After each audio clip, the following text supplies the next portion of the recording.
To former U.S. Ambassador to Iraq, James Jeffrey, now, and what message maybe this sends to other countries. Ambassador, would it be a large message, too, as we were talking about Rick Grinnell a few minutes ago, to North Korea, or maybe the message is to Russia, Syria, Iran, or all of the above? What do you think? I think it's all of the above, Cornell.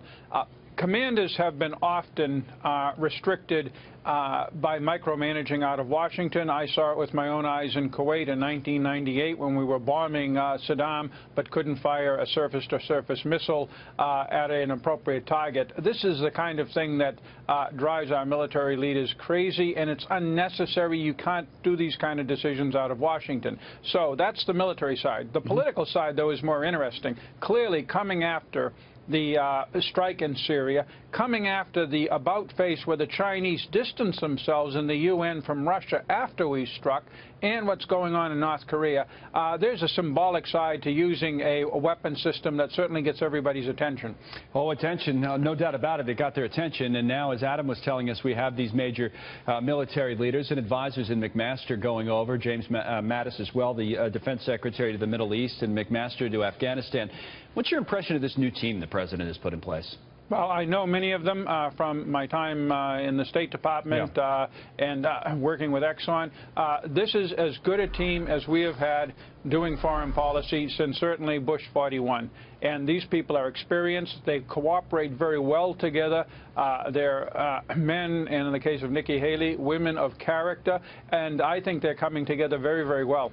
Are there big changes that have happened? The president argues there are, obviously, and we made that comparison, the 8 weeks versus 8 years yesterday when he was talking about the Obama administration. But as Adam reported to us, the authority to strike with this quote-unquote mother of all bombs was in the hands of this general in Afghanistan. But from what we've been told and what we understand in the reports that are out there today, that authority was there in the previous administration as well, even though we've been led to believe maybe that wasn't the case. What do you know about that?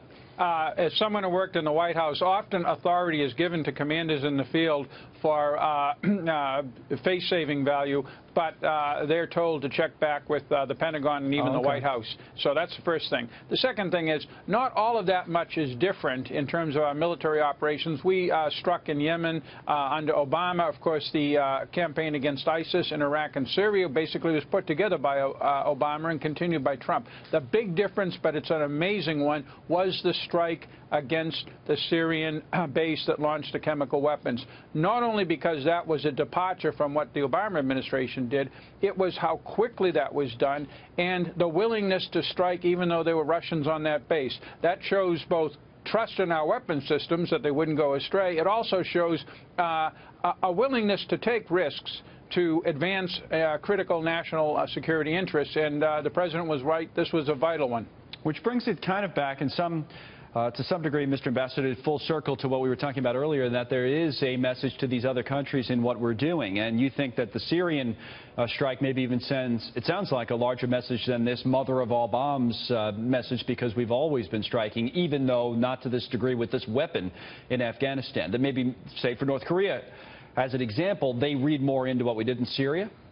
Exactly. Now, at the end of the day, you need a political strategy. Military force and military success emanating from that force is not an end in of itself. It supports a political strategy. Right. We're still working on, we have one with ISIS for sure, but we're still working on the bigger problem of Syria, Iraq, Russia, and Iran in there, and we're still working on the larger problem of North Korea as it moves slowly towards... So we don't have a strategy formed, you're saying, with any of those, with North Korea or with Syria? No strategy formed yet, in your view?